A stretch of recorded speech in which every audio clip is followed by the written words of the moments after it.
78 felonies. That's a lifetime, and I'm not that old.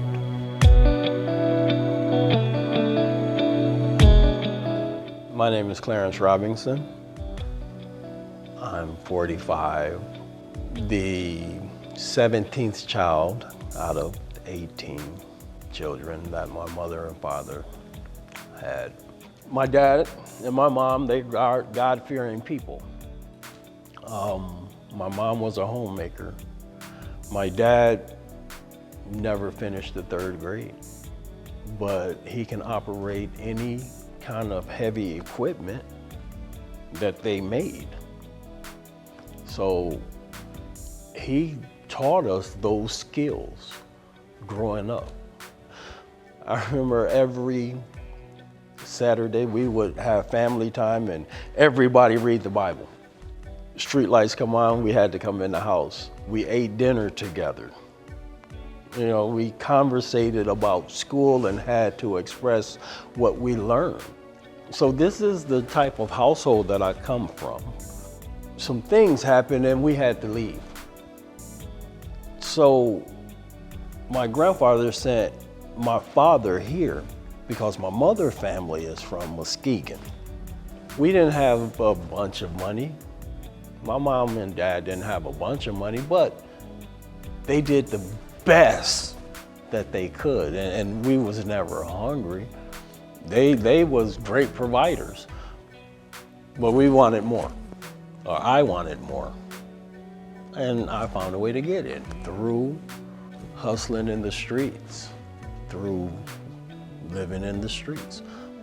I got introduced to drugs in high school. The streets and the drugs start having a stronger pull than the education. Once I got in the streets, I wouldn't go home because the streets became my home. I got in trouble when I was 21. The more drugs I did, the more acceptable I was. At 22, I went to prison. And in prison, I met God, I met Christ, but I also met a lot of other entities. Christ knew I was a dummy, so he kind of cradled me and he kind of protected me, but I had prayer warriors standing in the gap also with my grandmother, my mother, my father, my aunts. I had more status in prison than I did out here. I was more comfortable in there than out here. I believe that being with one of the most ruthless organizations in the penal system would fulfill me. My inner self started fighting because the seed had started flourishing that my mom planted years ago. In '08, something happened that was so drastic that it shook the core. I remember going to my arraignment and the judge laughed and said that he never seen a record that extensive. So we went through the formalities of court and got to the first section, and the prosecutor said, well, you're looking at life for habitual. We're gonna just do away with you. And I looked up and said, man, I can't do life for drinking. I can't do life for drugging. I'm admitting to you today that I have a problem.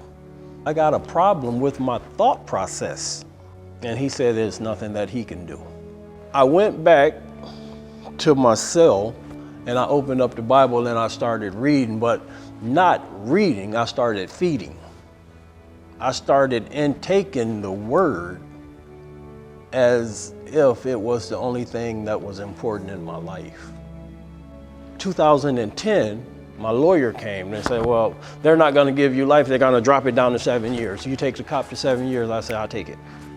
That next week I go to court and the judge says that this is what we're gonna do.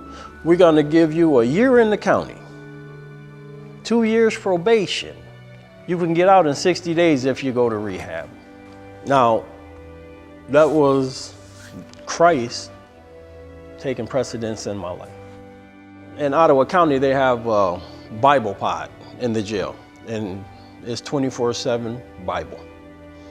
I went there to learn how to read the Bible, to learn how to start living that life. I was no longer addicted.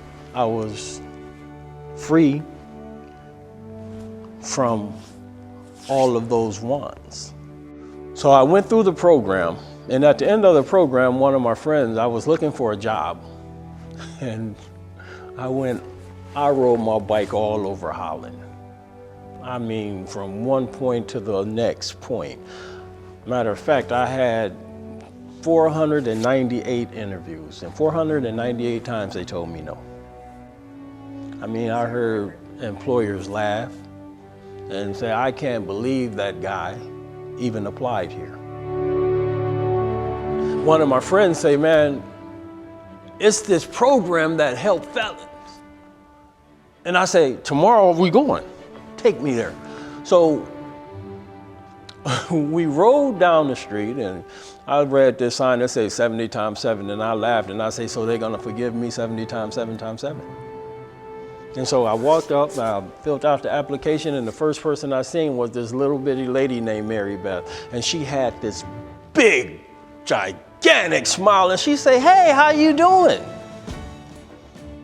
And it made me feel like I was home. And that's when 70 times 7 did the impossible, made the impossible possible. The same job that told me no, I got. They made it possible for me to get employment. They made it possible for me to become the citizen that I needed to be in order to do what Christ needs for me to do. If the Lord can change me, He can do wondrous things for Muskegon. Yes, the Lord can change Muskegon, yes.